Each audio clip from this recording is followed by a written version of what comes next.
Ja bērns fiziski ir slims, tas nozīmē, ka arī galvā viņš slimo. Necilvēcīga sistēma, kurā mēs dzīvojam. Kur atrast savu otro pusīti, vai vispār eksistē tā otrā puse. Un caur šo te tēva un mātes lomu vīrietis un sieviete var daudz dziļāk izprast vīrišķību un sievišķību. Jebkurš indivīds, kurš ir ārpus ģimenes, viņš jau ir laupījums vai patērējums resurs kādai citai sistēmai. Un augstākās izaugsmes instruments ir ģimenes veidošana. Vajag pēc iespējas ātrāk tos bērnus grūst no mājām ārā. No kurienes ir? Tas ir no tā, kad vecāki melojot sev grib baudīt dzīvi. Tas izklausās tik ļoti nopietni, vai ģimenē tiešām nav vietas baudai. Ir jābūt 3 elementiem, lai izveidotu sistēmu. Nevelti mums tautas garīgais mantojums māca, ka 3 lietas, labas lietas. Pārējām tad pie nākamās sociālās vērtības. Šī vērtība ir ģimene. Es veidoju. Ģimene ir apzināta vīriešu un sievietes kopredzes rezultāts, kas sastāv no vismaz 3 līdzvērtīgiem elementiem. Tēvs, māte un pēcnācējs. Tātad viņi kļūst par ģimeni tikai tad, kad parādās 3. elements bērns, līdz tam viņi ir vienkārši pāris vai kā citādi vēl var nosaukt. Tieši tā. Ģimene tā ir sistēma, kas ir funkcionēt spējīga. Sistēma, kas nav funkcionēt spējīga, viņi par ģimeni nevar nosaukt. Jā, tā kā varbūt tēvs, māte un bērns, bet tēvs un māte ir izšķīrušies. Tur nav ģimenes. Viņi dzīvo atsevišķi, tur sistēma vairs nedarbojās. Jā, tāpēc, kad atceramies sistēmu, tas vienmēr ir hierarhiskā struktūra, kur ir pakļautība, ir miedarbība, kas ir regulāri un pastāvīgi izlīdzsvarojas savā starpā. Ir jābūt 3 elementiem, lai izveidotu sistēmu.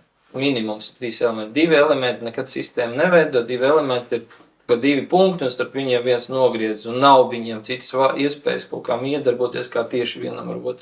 Tā kā veidojot attiecības. Tā, kad ir 3 elementi, starp ko veidojas attiecības, tad tur sāk notikties jau pārmaiņas un izaugsme tajā procesā. Tad, ja mums bija attiecības, kā izaugsmes instruments, un augstākās izaugsmes instruments ir ģimenes veidošana. Mūsdienu sabiedrībā cilvēks, kurš veido ģimeni, ja viņš apzināti to veido, es nerunāju, tur dzērājs Pēterīts un narkomāna Anniņa sakrita gultā kopā un iznāca 3. ārā. Tur nav garīgās izaugsmes. Ja? Ir vienkārši dabas atrauga, ja, kas rezultātā radīs vēl lielāku destrukciju, ja, ar smirdīgām gāzēm. Tas tā nedarbojās. Ja? Tāpēc mēs runājam par ģimeni kā izaugsmu un attīstības sistēmu. Tur jābūt apzinātai miedarbībai. Un kas mums ir apzināti elementi? Parasti tas ir tēvs un māte, kuriem vajadzētu būt apzinātiem šī ģimenē, lai pavilktu līdzi 3. elementu, kas ir bērns, arī uz savu apzinātības līmeni. Un tikai pie šā te modeļa, ka tēvs un māte apzināti pieiet savu bērna audzināšanai un teiksim, izaugsmai un attīstībai.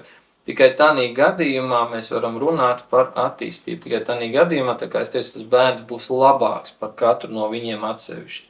Labāks par tēvu un labāks par māti. Ja tēvs un māte abi divi neiet šo te izaugsmes apzinātības ceļu, tad viņu bērns vienmēr būs sliktāks gan par tēvu, gan par māti. Žēl tāda ir tā situācija, un tieši tāpēc ģimene ir vienīgais veids, kā notiek garīgā izaugsme bērnu dzīvē. Ja viņš netiek audzināts ģimenē, kā es teicu, viņus bērnu dārziem, skolām, tur agros vecumos sūta pie svešiem cilvēkiem, kuriem tur visticamāk ir ļoti tālu no tām tradīcijām un garīguma izpausmēm, kas ir tajā ģimenē. Ja? Tur attiecības ģimenē tiks jauktas kopā, jo bērns atnesīs tās attiecības, kuras viņš iemācījās no audzinātājs vai no skolotāja skolā vai no vēl kaut kā, viņš nesīs mājās un orientēs šīs attiecības formātus pret saviem vecākiem. Ja, un vecāki, saprotams, ka nesapratīs, kāpēc ir sveši attiecību modeļi ierodās viņu mājās, ja, un sāk parādīties destrukcija viņa ģimenē. Ja.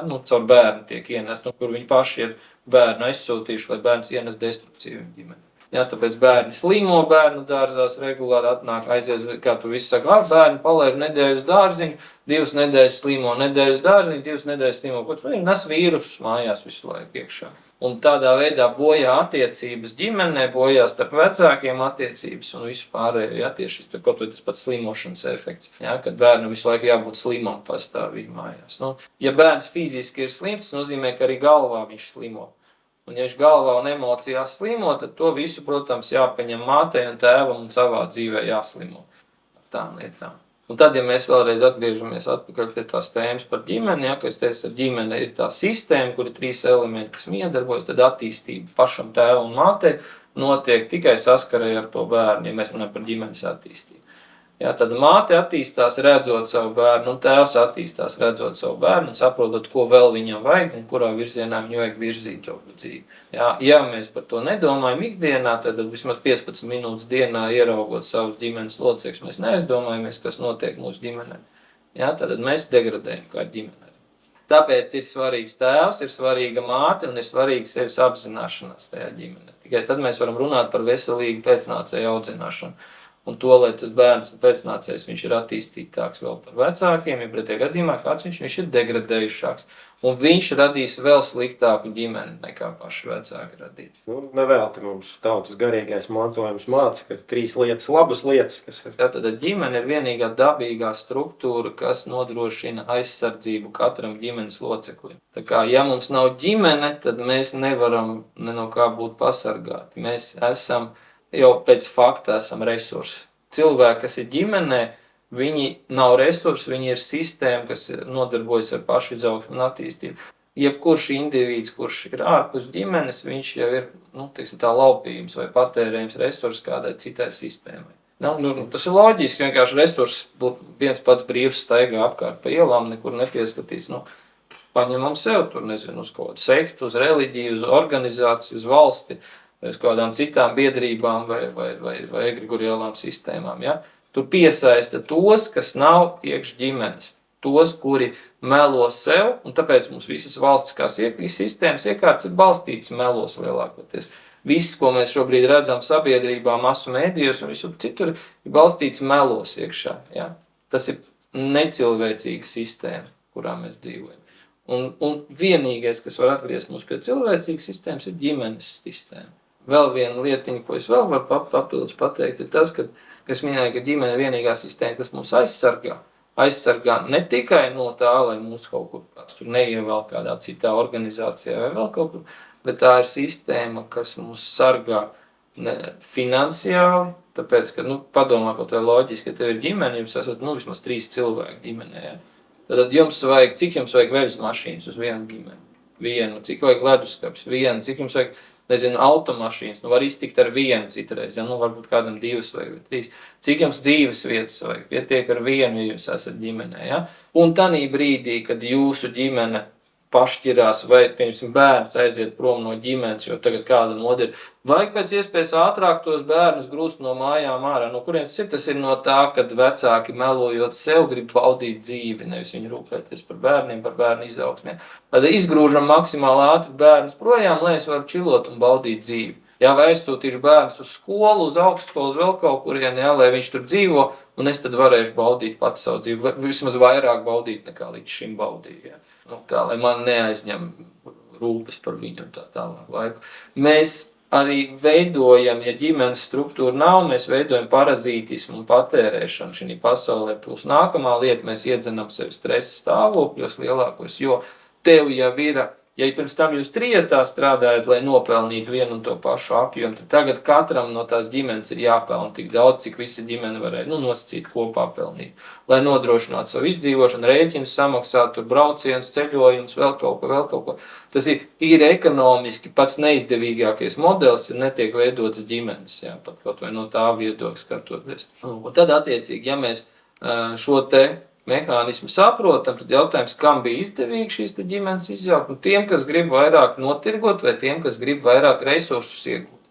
Jā, tad patērēt tos individus, kuri nespēja veidot attiecības un ģimenes nevar izveidot. Jā. Tad, lai viņus tiek iedzīti maksimālā stresa līmenī, lai viņi vairāk slimotu, tad viņiem var vairāk zāles rakstīt, viņi vairāk pie psihologiem, psihoterapeitiem staigās, jo viņi būs šitādi te sāks palikt pakāpeniski, jo no stresa cilvēks jau prātā pakāpeniski nost. Jā. Un pašsaprotam bērns, kurš izaudzis bez ģimenes, bez tēva un bez mātes klātbūtnes, jā, tad ģimene ir tikai kuri tēvs un māte un bērns. Jā. Tad tas bērns jau būs maksimāli degradējis, ar viņu varēs darīt, ko grib, varēs groziņus pīt no viņa un, mērcēt un pakarināt, izžāvēt un pēc tam veidot kādas formas vajag no tā cilvēka. Ja? Tad sistēma valsts pārņems audzināšanu tādā veidā, ja nav ģimenes. Ja? Un sistēma audzinās, kā es teicu, sistēma un valsts un visas pārējās organizācijas balstītas uz meliem. Šodien, ja, jo melo tie cilvēki, kas tajās organizācijās ir, viņi pirmkārt sev melo un mēģina melot arī citiem. Ja? Tad arī šī te melu organizācijas un struktūras arī formēs pēc saviem ieskatiem šos te pēcnācējus. Mūsdienās ir tāda populāra struktūra, ko es gribētu saukt par sociālo ģimeni, kad formāli ģimenē ir vīrietis, ir sieviete, bet vīrietim savi bērni, sievietei savi bērni, varbūt ir arī kopīgi bērni, es saprotu, tā gluži pilnvērtīga ģimene nav. Tā nav ģimene, tas ir jau izdzimuma formāts, viens no izdzimuma paveidiem, kur varbūt kara apstākļos, tur kaut kādās briesmīgās situācijās mēs varam tur saliedēties, lai apvienot. Tā drīzāk būtu, visticamāk, nākamā tēma, ko mēs sauksim par kopienu, bet ģimene tas ir saistīts ar dzimtas attīstības algoritmiem. Ģimene, tas ir principā, ja mēs skatāmies uz ģimeni kā uz paplašinātu formātu, tad tā ir dzimta. Tā ir principā dzimta, kura turpinās visticamāk pie mūsu tradīcijās pa vīriešu līniju, ir citu tautu tradīcijas, kur tiek uzskatīts, ka pa sieviešu līniju turpinās, bet jebkurā gadījumā pa sieviešu līniju turpinās tās dzimtas, kas ir vērsts uz degradāciju. Tāpēc, ka tas ir aiziet uz leju, tā ir saikne ar zemi, ar apakšējiem elementiem, ar zemām vibrācijām, pa vīriešu līniju turpinās dzimtas, kas ir vērsts uz attīstību. Tātad tas, kas aiziet uz augšu vektors. Tas ir tīri dabā iekārtots process, un tur nevar neko savādāk izmainīt, izgrozīt. Bet ir tradīcijas un reliģijas, kuras saka, šeit mums turpinās dzimtas līnija pa sievietes līniju. Mēs nesauksim vārdā šos tradīcijas, bet tie, kas grib, var pameklēt internetā. Tāpēc normālā variantā ģimene veidojās pie vīriešu paspārnē, vīrieša aizmugurē. Tā kā vīrietis ir tas, kas mēs runājam atsevišķi hierarhija, ir tad vīrietis, sieviete, bērni. Savādāk tas nevar būt. Ja tas ir savādāk, tā jau ir degradācija, destrukcija. Tur nav vairāk nekādu citu jautājumu, ka tur ir skaidrs, ja sieviete nav pakļauta zem vīrieša apakšā, tad tur jau ir degradācija sākusies. Un tur vienalga, kā tu to grozīsi un meklēsi iemeslus un iegāns, tur nav svarīgi ne iemesls, ne iegāns. Tā ir degradācija. Tur ģimenes nav, tur neveidojas dzimta struktūra. Dzimta tas ir ilgtspējīgas ģimenes rezultāts. Tad ilgtspējīga ģimene ir tā, kur nevis tikai es uztaisīju bērnu un tālāk, lai viņi kaut kas notiek, pofīgi, gan jau pats tiks ar savu dzīvi galā, bet tas ir tas, ka tu audzini savus mazbērnus. Tas saucās veselīga ģimene, kas pārtop dzimtas struktūrā, kur ieslēdz dzimtas algoritmi un dzimtas algoritmu apkopojums. Viņš nodrošina jau izaugsmi un attīstību nevis vienkārši tev vienam pašam kā personai vai kā cilvēkam šeit, bet nodrošina jau izaugsmi un attīstību visai sabiedrībai kopumā. Tad arī taviem pēcnācējiem tas ir orientēts dziļi tālu nākotnē uz priekšu skatīties.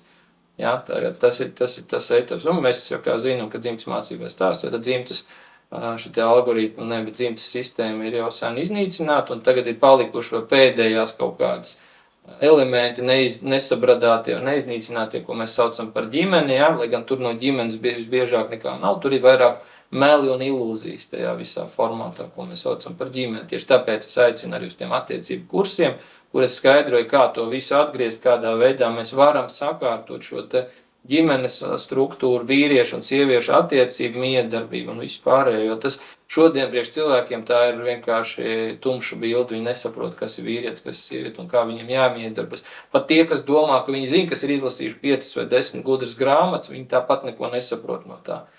Kā izrādās, jo īpaši tie, kas bieži lasa visādas grāmatas, tādas gudrās, kad viņiem parunāt, saprot, ka viņš īsti neko nesaprot, tāpēc, ka tur ir vienkārši dabas mehānismi, algoritmi, kas nodrošina procesus un kas nav apzināti un savienoti vienā veselā kopainā. Un tad, ja mēs to nesaprotam, tad mēs nevaram salikt to bildi kopā, lai kā mēs gribētu. Mēs neredzam visas tās miedarbības likumsakarības. Pieņem, ka viņiem klausoties varētu rasties jautājums, ka tas viss izklausās tik ļoti nopietni, vai ģimenē tiešām nav vietas baudai un kaut kam vieglākam, vai tas viss ir tikai pienākums. Tur jau tā lieta, ka tas ir tad, kad mēs darām lietas, no kurām mēs labi paši jūtamies, gan ne tikai fizioloģiski, bet arī emocionāli un visādi citi, tad, protams, kad mums ir bauda, mēs priecājamies. Mēs saprotam, kad var patiesi baudīt, nevis tad, kad tu piespiedu kārtā kaut kādas lietas veids, lai es gribu baudīt, vai iedod man baudu, tagad vai es tevi pabaudīšu. Bet tad, kad tu darot lietas, tu vari brīvi, nemelojot un atklāts būt tajās attiecībās. Tad, kad tu nevari būt atklāts, ka tev jābaidās, ar ko mans dzīves biedrs vai mans bērns padomās par mani, kad es tā runāju un uzvedos un tā tālāk, tas ir indikators pirmkārt, ka tu melo sev un viņiem. Un otrkārt, tas ir tas indikators, ka tu neesi sevi vēl sapratis un tu jauc ārā jau pats savu ģimeni. Ja tu nevari baudīt savu esību vai atrašanos ģimenē un attiecībās. Tātad, ja tev baudē ir vajadzīgs kaut kāds papildus elements, nu tu liņās, tā es te nedēļu mocījos un tagad nedēļas pēdējā dienā es sākšu baudīt jūs visus. Nu, un ja jūs man to baudu nedosiet, es jūs nosodīšu visu, jūs man ēst nedabūsiet, jūs man naudu nedabūsiet, vēl kaut ko, jā. Un tad viss jādara tā, lai mamma vai tētis var baudīt šo te dienu, jā. Mamma ir jāizguļās. Mamma ir jāizguļās, tētim tur vajag paskatīties futbolu, izdzert aliņu ar draugiem, vēl kaut ko, jā. Nu, šis te mehānisms liecina par to, ka tā jau ir degradācija ģimenē. Ģimenē pietiek tikai ar vīriešu un sievietes funkciju pildīšanu, bet sanāk, ka nāk klāt vēl tēva, mātes funkcijas un ka nāk papildus funkcijas, kuras tādējādi arī veicina attīstību. Jā, tieši tā, pavisam jaunas atbildības iestājas jauni mehānismi, jā, kas principā nav atšķirīgi, bet viņi ir papildinoši vīriešu un sievietes mehānismi. Un caur šo te tēvu un mātes lomu vīrietis un sieviete var daudz dziļāk izprast vīrišķību un sievišķību. Ja? Un tas nav tas, kas ir mūsdienās pieņemts uzskatīt, ka sieviete ir tāda, mamma tāda ir, tētis ir tāds un tā tālāk. Tur ir pavisam citi mehānismi. Tur ir tas ir daudz dziļāks process, kurš atverās tikai tad, kad vīrietis ir sapratis, kas ir vīrietis, un kad sieviete ir sapratusi, kas ir sieviete. Tieši tāpēc, pirms tu veido ģimeni, tev ir jākļūst par vīrieti un sievieti. Tu nevari veidot ģimeni, būdams kā nodokļu maksātājs, vai kā kaut kāds, nezinu, skolnieks, vai students, vai nezinu, pajoliņš, vai narkomāns. Ja? Nu, tā kā vienalga, kā tu sev definē, vai reliģijas piekritējs kaut kāds. Ģimeni var veidot tikai vīrietis un sieviete. Ja? Kopā sanākot kopā. Tātad, ko tas nozīmē, to, ko mēs pirms tam runājam, tātad, kurš ir sevi apzinājies jau kā tāds. Tikai starp viņiem ir iespējama ģimene, un starp viņiem veidosies veselīga mātes un tēva lomas. Es pareizi saprotu, ka tā ir vēl viena lieta, ko mūsdienu sabiedrībā mēģina pasniegt nepareizi, ka sabiedrības mazākā sastāvdaļa ir cilvēks individs, bet patiesībā sabiedrības mazākā šūniņa ir tieši ģimene. Ja mēs runājam par sabiedrību, protams, jā, tad tas ir ģimene. Ja mēs runājam par kaut kādu bioloģiskās masas veidojumu, ko mēs varam dēvēt par cilvēku veidīgu būtni, jā, tad mēs tur var būt meitenīte, vectētiņš, tur embrijs, jā, kaut kāds, jā, kurš vēl nav noformējies par cilvēku, arī to var saukt par vienību bioloģiskās masas, jā. Tādā veidā. Bet ja mēs jau runājam par cilvēcīgas sabiedrības formātu, tad vienīgais salīdzināmais elements ir ģimene un ģimene. Kāpēc? Tāpēc, ka katrā ģimenē ir visi tie kvalitatīvi elementi, kur ir otrā ģimenē pēc tādām pašām kvalitātēm. Ja? To mēs arī cilvēku mācībā skaidrošos lietas vairāk. Tad tu vari būt salīdzināts, tu pilnvērtīga vienība skaities tikai tad, kad tevi var salīdzināt ar jebkuru citu tādu pašu vienību. Ja pieņemsim, tu esi vīrietis un tu saki, es gribu salīdzināties ar sievieti, tas nav iespējams, tāpēc, ka jūs neesat salīdzināmas vienības, jūs esat pilnīgi atšķirīgi funkcionāli pielietojumi. Tas ir tāpatās, kā, kurš instruments ir labāks, motorzāģis vai grābeklis. Skatāmies, šitas ir labāks, šitas ir labāks. Kā tu vari salīdzināt, kur pilnīgi funkcionāli atšķirīgi. Ja? Tieši tāpat mēģina pateikt, ka mums visiem vienādas tiesības motorzāģim, ir tādas tiesības un grābeklim ir tādas pašas tiesības. Tad pamēģina grābekli nozāģēt koku, ja, vai ar motorzāģi sagrābt lapas kaut kur, ja, vai kaut ko tam līdzīgi. Nereti vēl varētu būt tā, ka viņiem abiem tiek piešķirts slāpstas tiesības un var sacensties, kurš labāk raks. Kurš labāk raks, ja, vai grābeklis vai motorzāģis. Diemžēl tā tas ir, un tas ir pa jokam, bet reāli tas ir pa nopietnam, ja, tas, ko mēs šobrīd redzam. Pie tā noved tas, ko mēs saprotam, kad ja vīrietis un sieviete nesaprot, kas viņi ir, tad viņi, tas ir par tām vērtībām, tad viņi sāk sev melot. Un viņi paši sāk ticēt, ka viņi ir lāpstas jau kļuvuši, ja, nevis tikai grābeklis vai motorzāģis. Ja. Daļai tu jau atbildēji uz vienu jautājumu. Mums nav noformulēta atsevišķa vērtība dzimta. Jautājums bija, vai dzimtu mēs vairāk pieskaitām pie ģimenes vai pie kopienas, bet es saprotu, ka dzimta ir tuvāk ģimenei. Nu, dzimta ir saistīta vairāk ar asins radniecīgajām saitēm, tad līdz ar to tas ir tuvāk ģimenei, bet dzimta tāpat arī ir kopiena, tāpēc, ka ģimene, ja ir vienība, kas ir iekš dzimtas, jā, tad kopiena ir jau šo te vienību apkopojums, jā, tad dzimta, jā, tad būs šo te vienību apkopojums. Lūk, līdz ar to dzimtu mēs arī varam piedēvēt kā pie kopienas, jā, tikai šī te dzimtas kopiena, viņa ir daudz spēcīgāka un jaudīgāka nekā to, ko šodien mēs esam pieraduši dēvēt par kopienām, tur valsts kā kopiena, tur kaut kāda organizācija kā kopiena, domu biedru kopienas dažādas un viss kaut kas, jā, tur ir kāds viens vai divi elementi, ar ko mēs esam vienoti, jā, un savukārt dzimtā tur ir visi elementi, ar ko mēs esam vienoti. Lai ģimeni varētu izveidot, tad sākumā ir vajadzīgi divi. Ir tāda Latviju tautas anekdote, kur sarunājas divi draugi un viens sūdzas, ka nekur nekādu nevaru atrast sev piemērotu sievu, visā viņām prāta nav. Uz ko otrs gudri atbild, ka, lai atrastu tādu sievu, kurai būtu prāts par diviem, tādas tiešām nav. Ar to ir jautājums par otru pusīti, kur atrast savu otro pusīti, vai vispār eksistē tāda otrā puse, varbūt, ka ņem jebkuru un izveido par otro pusi. Te jāsaprot, ir atšķirība, kurš jautā, vai tā ir sieviete, vai tas ir vīrietis, jo katram būs pilnībā cits mehānisms, kā ar to nodarboties. Šodien, protams, kā mēs zinām, viss ir novienādots, sievietes un vīrieši meklē visur vienās un tais pašās vietās šīs savas saucamās otrās pusītes, bet katram ir pavisam cits algoritms atbilstoši tām, kāda ir viņa funkcija dzīvē. Un vīrietim es vispār teiktu, ka viņam nekad nav jāmeklē vispār šī otrā pusīte. Vīrietis, ja sāk meklēt otro pusītes, nozīmē, ka viņš vēl nav izkopis sevi vīrišķīgi. Sievietes savukārt, tas ir sievietes dzīves galvenais vai atslēgas uzdevums atrast kādu vīrieti, ar ko viņa vēlas būt. Nevis kādu, bet to, kas viņai der visvairāk. Un meklēt nenozīmē mainīt vienu pēc otrā. Meklēt nozīmē to, ka ir viens tikai tev ir iedot vienu iespēju dzīvē, kas ir jāatrod. Ja? Caur šo te vienu iespēju tev ir jāatrod tas, kas tev ļaus attīstīties. Un ja tu neatradi caur to vienu iespēju, tad tev ir tāpatās jābūt ar to, kurš tev ļaus attīstīties. Tas, ko tu izvēli, jo katrs nākamā nomaiņa, viņa jau paredz tavu degradāciju, kā sieviete. Vīrietim ir citi mehānismi, tur tas neiet tā kopā. Tieši tāpēc agrākos laikos, sieviete pie vīra izdeva vienu reizi, nevis 10 reizes tur kādas taisīja precēs, tāpēc, ka saprat, ka tā ir viena un sakrāla reize, kas šai sievietei izveidos visu viņu dzīvi uz zemes, visu viņas likteni noformēs. Ja tas ir tā kā jau tiražēts, tiek 5 reizes saprecēties tur vēl kaut ko, tad ir skaidrs un saprotams, ka tur vairs nekāda attīstība nav, ka tur jau ir tikai patērēšanas process ieslēdzies. Kāzas un laulība un ģimene kā resursu patērēšanas mehānisms. Nevis kā attīstība, kā izaugsme vai pilnveida. Un līdz ar to saprotams, ka šādai sievietei un vienalga, kuram vīrietim, ar kuru viņi būs kopā, arī bērni nedabūs izaugsmi un attīstību savā dzīvē, jo viņi jau ir apdalīti. Ja? Pie pirmās kaut kādas laulības šķiršanās, pie tādas sievietes pat nedrīkstētu bērni atrasties, kuri jau vienreiz ir izšķīrusies. Tas nozīmē, ka viņi var tikai iedot negatīvus rezultātus, negatīvu pieredzi saviem bērniem un, degradāciju. Viņu emocionālo, psihes un mentālo degradāciju ievieš bērnus. Un, lai cik tas briesmīgi izklausītos, tam ir pamatojums, tas tieši tā arī darbojas.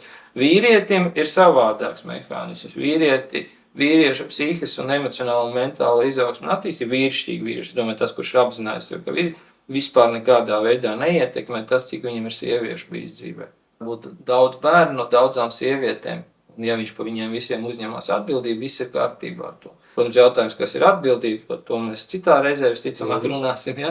Bet katrā gadījumā ir savādāk. Sievietē ir tas soft skills vai maigais spēks, kas ir ļoti atkarīgs no tā viena vīrieša, ar ko viņi ir bijuši kopā. Tas pirmais vīrietis. Ja. Tāpēc senčiem agrāk bija tas nevainības institūts. Ne tikai tāpēc, tur ir arī veseli bioloģiskais spektrs ar lietām, ja, kas tiek ietekmēts sievietes organismā, veselībā un līdz ar to rezultātā arī viņas psihes stāvoklī, ja, tad, kad viņa saiet kopā ar vienu vai varbūt pēc tam ar vēl kādu vīrieti. Ja, tā kā tur viss tiek spēcīgi mainīts. Līdz ar to daba paredz to, ka sieviete ir monogāma, vīrietis var būt poligāms. Tas ir tikai tīri dabā ieliktas lietas. Ja? Un, ja mēs runājam par ģimeni, tad ģimene var būt ar vairākām sievietēm un vairākiem bērniem, bet nevar būt, kur ir vairāki vīri un viena sieviete. Tas ir pretdabis, tas ir izdzimteņa tradīcija, ja mēs to redzam, kas šobrīd es redzu, kad kaut kur jau pat parādās masu mēdījos, sāk popularizēt ideju. Bija kaut kāda raidījuma, kur es redzēju, kur viena sieviešu veidīga būtne, jā, ar diviem vīriešu veidīgajām būtnēm bija runāja par ģimeni un laimi attiecībās. Ja? Tā tie ir meli, tas, ko es teicu, ka cilvēki melo sev un melo citiem. Līdz ar to. Pašlaik uz šīs jautrās nots arī liekam punktu izsaukumu zīmi vai daudz punktu ģimenei.